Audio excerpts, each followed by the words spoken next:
குளிர்கால கூட்டத்தொடரின் கடைசி நாளிலும் பார்லிமெண்டின் இரு சபைகளிலும் எதிர்க்கட்சிகள் அமளியில் ஈடுபட்டன. இதனால் இரு சபைகளும் காலவரையறையின்றி ஒத்திவைக்கப்பட்டன.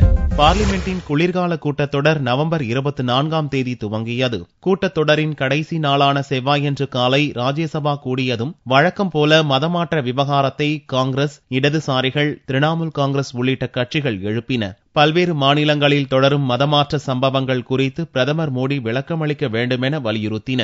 சமாஜ்வாடி, ஐக்கிய ஜனதா தளம் உறுப்பினர்கள் சபையின் மையப்பகுதியை முற்றுகையிட்டனர். திங்களன்று ஜந்தர் மந்தரில் நடந்த ஆர்ப்பாட்டத்தில் பங்கேற்க வந்த தங்களது கட்சியினரை டெல்லி போலீசார் நகரினுள் நுழைய விடாமல் தடுத்ததாகவும் தடியடி நடத்தி விரட்டியதாகவும் அவர்கள் குற்றம் சாட்டினர். அரசு மன்னிப்பு கேட்காவிட்டால் சபையை நடத்த அனுமதிக்க மாட்டோம் என்று சமாஜ்வாடி உறுப்பினர் நரேஷ் அகர்வால் கூறினார். கடைசி நாள் என்பதால் அமைதி காக்கும்படி சபை துணைத் தலைவர் PJ குரியன் வேண்டுகோள் விடுத்தும் எதிர்க்கட்சி எம்பிக்கள் தொடர்ந்து அமளி துமிளியில் ஈடுபட்டதால் சபை அடுத்தடுத்து ஒத்திவைக்கப்பட்டு இறுதியில் காலவரையறையின்றி ஒத்திவைக்கப்பட்டது.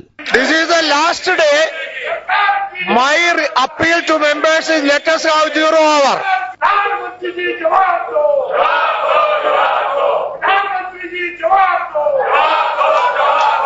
லோக்சபாவிலும் மதமாற்ற பிரச்சனையை கிளப்பி காங்கிரஸ், திரிணாமுல் காங்கிரஸ் உள்ளிட்ட எதிர்க்கட்சிகள் அமளியில் ஈடுபட்டன. மதமாற்ற விவகாரம் தொடர்பாக பிரதமர் பதில் சொல்லியே ஆக வேண்டும் என எதிர்க்கட்சிகள் தொடர்ந்து வலியுறுத்தியதால் முதலில் நண்பகல் 12 மணி வரை சபையை சபாநாயகர் சுமித்ரா மகாஜன் ஒத்திவைத்தார். மறுபடியும் சபை கூடிய போதும் அமளி நீடித்ததால் சபையை தேதி குறிப்பிடாமல் ஒத்திவைப்பதாக சபாநாயகர் சுமித்ரா அறிவித்தார். The House stands adjourned.